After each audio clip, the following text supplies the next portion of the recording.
Hello, hello, hello, and welcome to week 3 of this version of Couch Chats with Corey and Courtney. Hello. I'm Corey, I am Courtney. and down here we have Mr. David Martin. Hello, David Martin. Hello.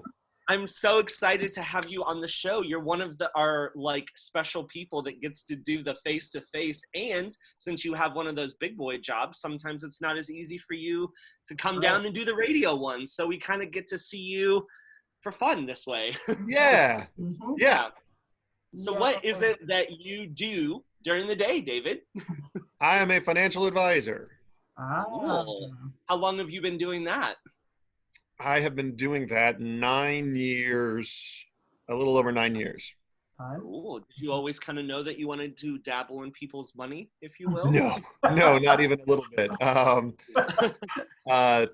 I did the major of the week thing for a while in college. Kind of mostly settled on wanting to be a teacher. And this was kind of in the time of No Child Left Behind, when every teacher friend of mine said, don't be a teacher right now. So I kind of went elsewhere, bounced around a little bit. Somehow ended up at the Federal Reserve, and then did not care for that very much. And they were hiring over at Prosperity Advisors, which is kind of like the landing spot for the theater community. Basically, you almost don't interview, you audition to work there now. Basically, there's that's not actually true, obviously, but there's, I think, 8 or 9 people that work there or have worked there who are somehow in the theater community. Is that Julie Ewing's family business? Yeah, so Paul Ewing's the owner and operator of that. Let's see, Stasha Case has worked there for a really long time. Jessica works there. Joel Morrison, Celia Thompson. Who else is in the theater world that works there? You have like a great show. Yeah. When are you guys going to do like a Prosperity Financial cabaret one night for all of us? Well, we, that's been talked about a couple of times at work. It's never actually been done. We have done, we have sung Happy Birthday to clients in 4-part harmony before. Perfect. And 4 of us were in Les Mis at the J, so we kind of turned that into a client event as well. Sure. So whenever a bunch of us are doing a show, we tend to try to push that a little bit more. That's so funny. So speaking of that, we all kind of know you, but tell our watchers / listeners you're a little bit about yourself, David. How the hell did you get to our video chat today? Through pure nepotism. You had my sister on last week, and she suggested it, and then I just basically co-opted that and forced your hand. But my father also helped with that. My dad was like, I can't wait until you have David Martin on the show. So nice. Definitely a fan of yours. Yeah. This is all kinds of nepotism happening. Corey, you and I met doing the Leewood Stage Company show. I was playing drums. You were in the cast for, I believe, was it Imports or was it Sondheim? Rainbow. It was Over the Rainbow. Okay, it was even earlier. Okay. Over the Rainbow. So I think that might have been Harold Arlen.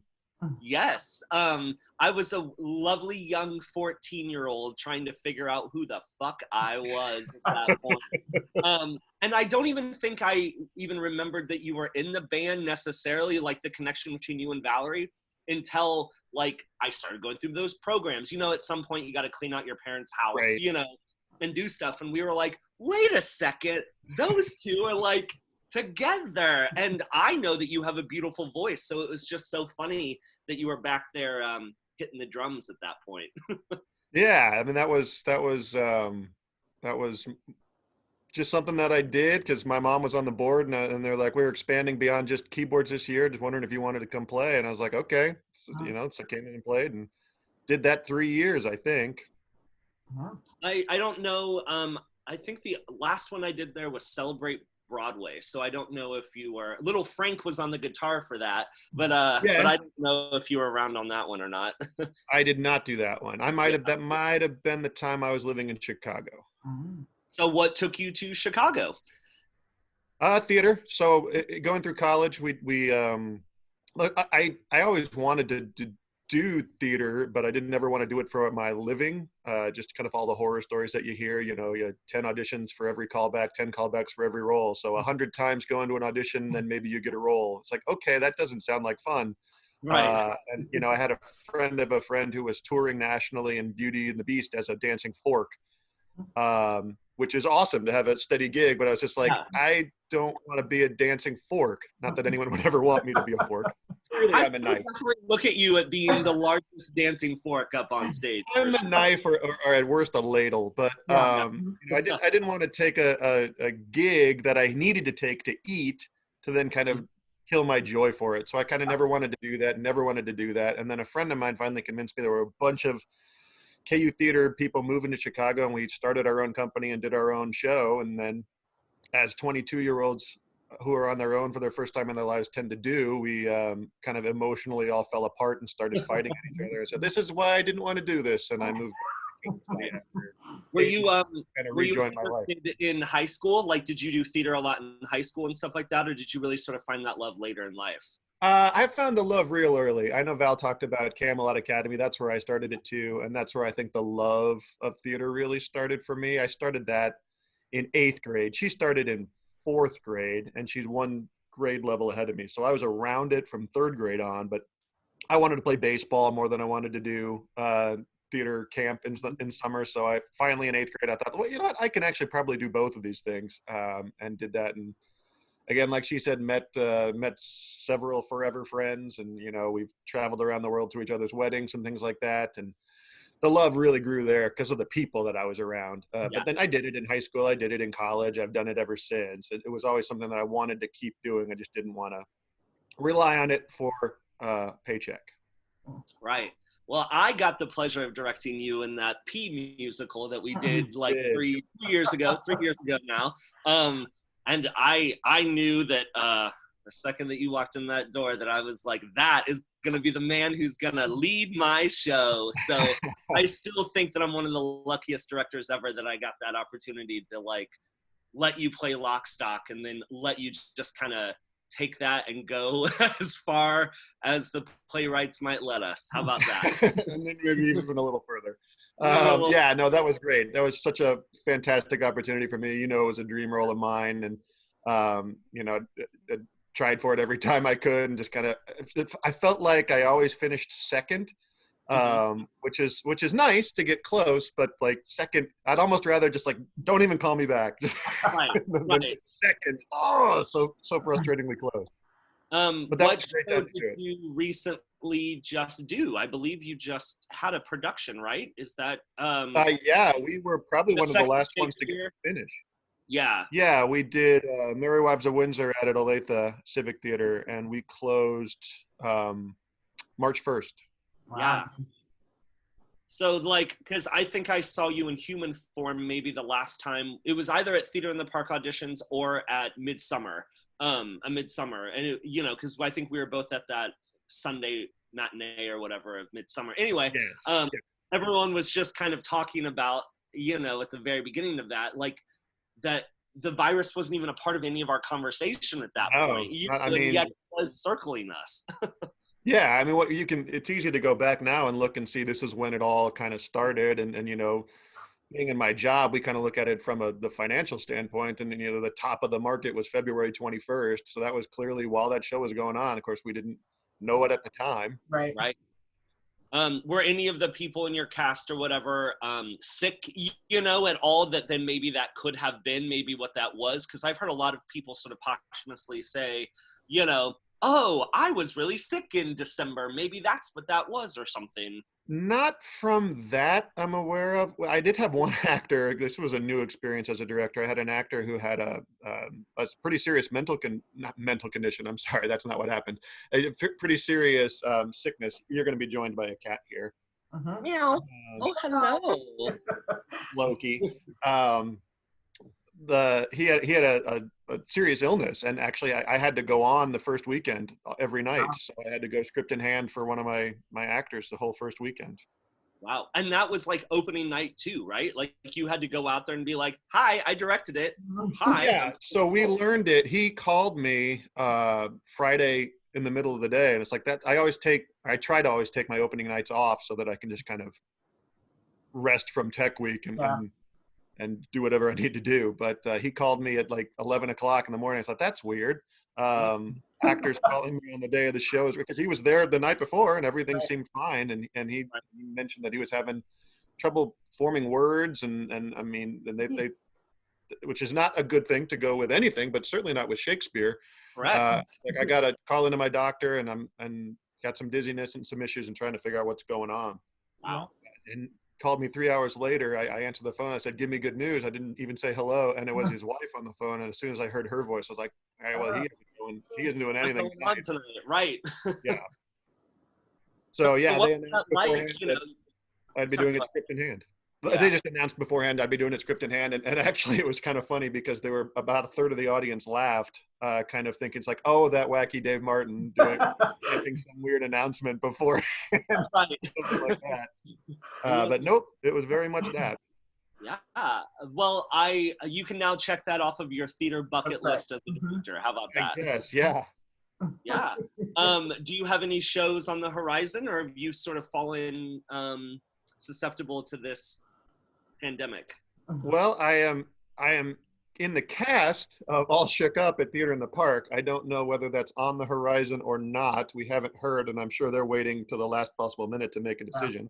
Yeah. But theoretically, I'll be doing that, and then just some other auditions lined up after that, but nothing lined up after that one. Yeah. I know that, your sister and I sort of, she is definitely the choreographer for Cinderella, but I was planning on helping a little bit out there. So we're sort of in that same boat of being like, we are the first show. Right. Like, I think Cinderella is supposed to start rehearsals in like 2.5, 3 weeks or something.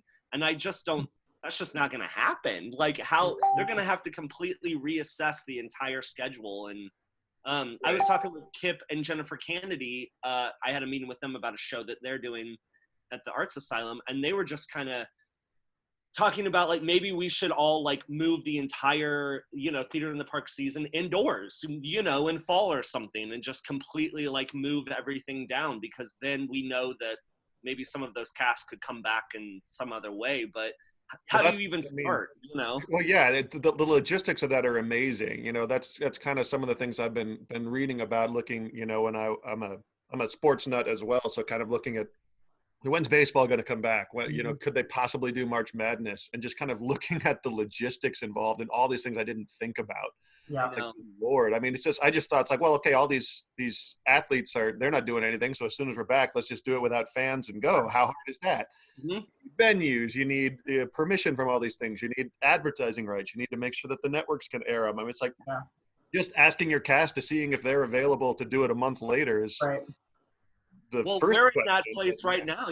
We're having to essentially try to figure out when the hell the Arts Asylum can start to even let people come back in, let alone start rehearsal. And it is a matrix that we, as Courtney and I know, we're trying to figure out is it better that we make like a long-term like decision to be like, and I'm just making this as a suggestion, but like October 1st is the first time that we'll probably let anything back, or something, just because you don't want to be too early and you don't want to freak people out in the meantime and try to rush people back to something. So I can't imagine, when you're dealing with billions of dollars in the sports industry, what that must be like, because literally the Royals are supposed to be playing right now.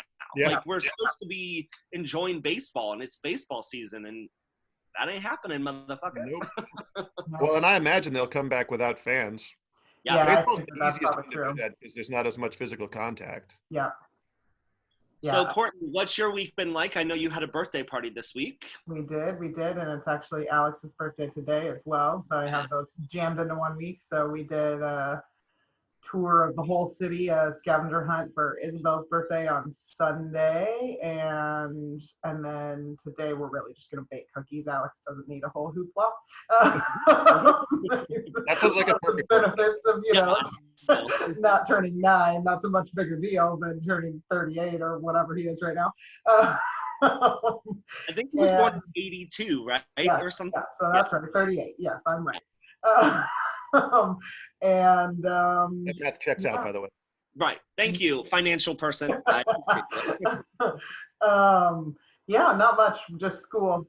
Again, just trying to figure out how to be a home school teacher in a time of crisis, which I am very unqualified to do. I've got to be honest. but it's, it's been fun. We just kind of had an easy week. It was beautiful this week, so that's been very helpful. And I've never been somebody who is like super mood affected by the weather, but when you're locked inside, it's a little harder to be like, I cannot get happy if it's raining. Stop it. Can we cut it out? So what's that like for you, David, to now essentially be like working from home? Is there like kind of these, these global discussions that I've sort of been hearing about how important is it now to actually go into the office? So many of us are seeing that they can work from home in some ways. And I'm assuming you normally did not work from home. I'm assuming you normally went to an office. So no, it's nice to be able to. Yeah. Our last day in the office, we knew it was our last day, which was also helpful. So we all took our work computers home. We took our work phones home. Our IT guy is amazing, and it really is one person. And he kind of got us all set up, and we tested everything and made sure it worked. But I told my boss very early that some people are going to come back and probably say, this proves that I can work from home, so I'm going to go ahead and try to keep doing it. It's like, that will not be me. I do not like it at all. I'm not good by working at home. Let me tell you that. I end up just putting on a lot of cowboy hats and doing music in the house, right. It's so weird, and we're now on like week solid 3, /4, kind of depending on when people came home. And so you're just kind of trying to maintain some sort of reality, but in reality, there is none. The biggest thing for me is like, I have no pressure of time. I can work now at 4:00 in the morning because who cares what time I get up? I already had a pretty casual calendar. Courtney and I did. We were sort of able to dictate a lot of our daily schedule. But now it's just every meeting is like more almost thought out. It's like a 2-hour meeting instead of a 15-minute meeting, and everything just sort of, there is no rhyme or reason. It's a constant Groundhog Day. It's not quite the same for us. Our hours are a little bit dictated by when the markets are open, so we kind of have to be, 8:30 to 3 is when we have to be available. But we've always had people that come in at 7 and leave at 3:30 versus people that come in at 8:30 and leave at 5:30. It's just kind of, we cover all of that, but we need to be there when things are open. Sure. Right. What is the biggest thing that you're missing right now that you sort of did on a day-to-day thing that you are now like, that's the one thing I want to do whenever I get out of this damn apartment or house, whatever you have? In terms of work or in terms of just life? Let's do both. Let's do the work one first, Work is easy for me because I'm the type of person who, if I need to get some piece of information from someone, I would rather go walk to their desk and talk to them about it than send an email. Right. Sometimes, an email needs to be sent, but, I like that physical interaction and just kind of bouncing around and I'm at my desk more often than not, but just kind of wanting to be able to do that kind of stuff that's what I'm missing. That's why I would not like to work from home. Yeah.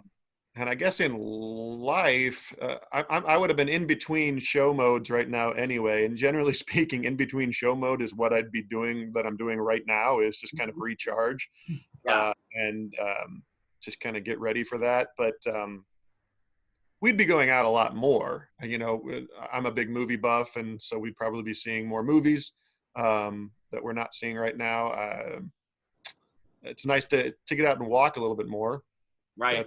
So it's nice to looking at the good as well as the bad. So yeah, and you luckily you have a wife partner that lives with you too. That's there's a lot of those conversations. Can you imagine like being single right now or something like that? Like that would just drive me bonkers to have no one to play with. And I only get my husband because he still goes to work. He works in the grocery business, so I kind of have a lot of this alone time at home, and I could not imagine if that was 24 hours a day. I don't know what I would be, crazier, if you will. But speaking of your beautiful wife, who I hope to have on the show one day, what's it like being married, homie? Like you're now a married man. It's delightful. Yeah, we've been married 5 months and 19 days, something like that. Look at you. No. No. It's pretty much about the same, honestly, which Yeah. in all the on all the best ways of that. Right. You know, so it's just kind of nice to have that. You know, we share so much. We work at the same place. We both do theater. You know, so it's nice to we both understand what the other person's going through in terms of withdrawals from theater, because she's got her show that she's not sure about right now that comes before mine, and then we both have the same work thing going on too, so it's nice to commiserate on both of those things. Mhm. Well, it's I love your wife. I can't wait to talk to her. I do too. Yeah. How long have you guys lived with one another? It was about a year and 5 months before that. She moved in Memorial Day weekend of 18. Okay. No, 17. Then we bought this house uh, about Labor Day weekend of 18, then got married in 19. Mhm. Yeah. Whatever that math works out to be is how long it's been. You're the math man, not me. I That's don't do math. Well, 3 cool. years. Now we get to do like the question section of the Yay. game, which is always the fun. So, what is your definition of real magic, David Martin? Real magic. I don't want to be a killjoy and say I don't have. Yeah, it's Buzz Lightyear. I would say in any sort of creative endeavor, when it just kind of all comes together. Not necessarily in those times like the great quote from Shakespeare in Love was like, it'll all work. How? I don't know. It's a mystery. It's not kind of that. Sometimes you expect it to come together and it does, and it's still equally magic when you expect it to when you don't, I think. But that can happen in film, that can happen in music, that can happen on stage, that can happen in dance, that can happen in any sort of art, that and any sort of creative endeavor. I feel like when it all just kind of is magic. It's pretty magic. You know, we throw that word around a lot, you know, in theater and stuff, the magic of theater and those things. And there's truth to that. There is truth to the fact of all of those different groups of people and personalities and ideas coming together and create all for like one end goal is it's pretty cool. Yeah. Yep. True Harry? story. All right. You are a new addition to the crayon box. What color are you and why? Okay, so I didn't expect an answer to this question to come the way it did, but I watched Valve, and so I tried to prepare. Mm. And my favorite color is the shirt I'm wearing, so I wanted to represent that. But I don't think that's my color. I think Is that green? It's like a hunter green, jade green Mhm. type thing. It's my favorite color in the world. Cool. But I think my crayon in the box is periwinkle, and here's the reason. It's softer than you think, and most people giggle when they hear it said. And I feel like that's what I aim for in life. To be Yeah. Yeah, I would definitely say that you're a periwinkle. You know, all of a sudden you're going to start getting things shipped to you. I'm going to go on Amazon right now just with the word color periwinkle. Love that. What is a piece of advice that you would give yourself today? Not yesterday or 2 years from now, but you looked in the mirror today, and what do you want to say to yourself? Yeah, just keep laughing, keep finding humor in things. It gets tough sometimes, you know, particularly the conversations I'm having at work and with people, and they're worried about their life savings. And you know, I not a lot of us at my company are sleeping too well right now, just because we don't know. There's so much unknown, and so it's hard to have that conversation day after day. Even though you know most of them trust us, we do believe we're all going to get out of this thing. But it's hard to hear people say that they're worried and kind of be the one that's at least partially in charge of making so that they're not worried about it. And my MO in life has always been just keep laughing. So trying Now, to remind myself of that. It's not new today, but it's renewed every day. yeah. Well, I love that. Yeah. Miss Mary. You are invisible for 24 hours. What do you do with your time?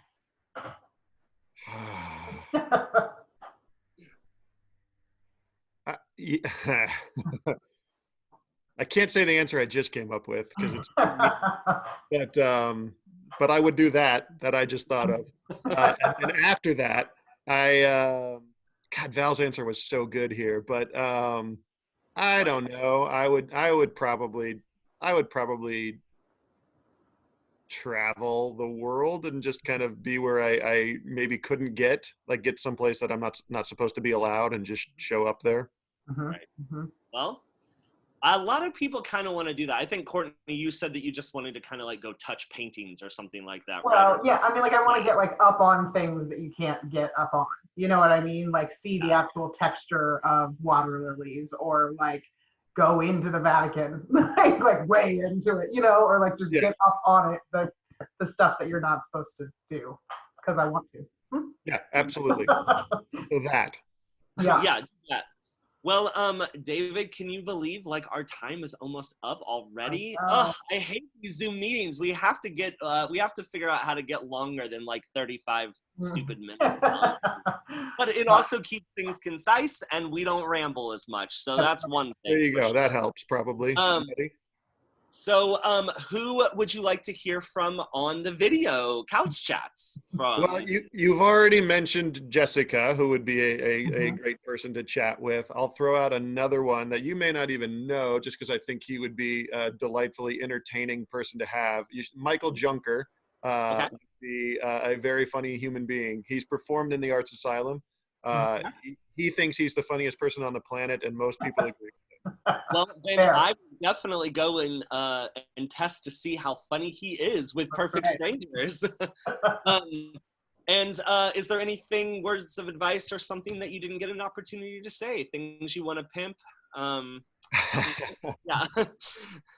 I got nothing to pimp, unfortunately, because I don't know when it's all going to happen. But when we were talking about setting this up, I'll say that I think I said that it came out darker than I meant it to. It's weird to have things to look forward to right now, right? Just because it's hard to kind of very specifically plan things. Just everyone's lives just immediately went on hold, and you don't know where they're coming from in the future. So, I guess the word of advice to the world, I would say, would be put things on your calendar that you know you can control that will happen, and so you have things to look forward to.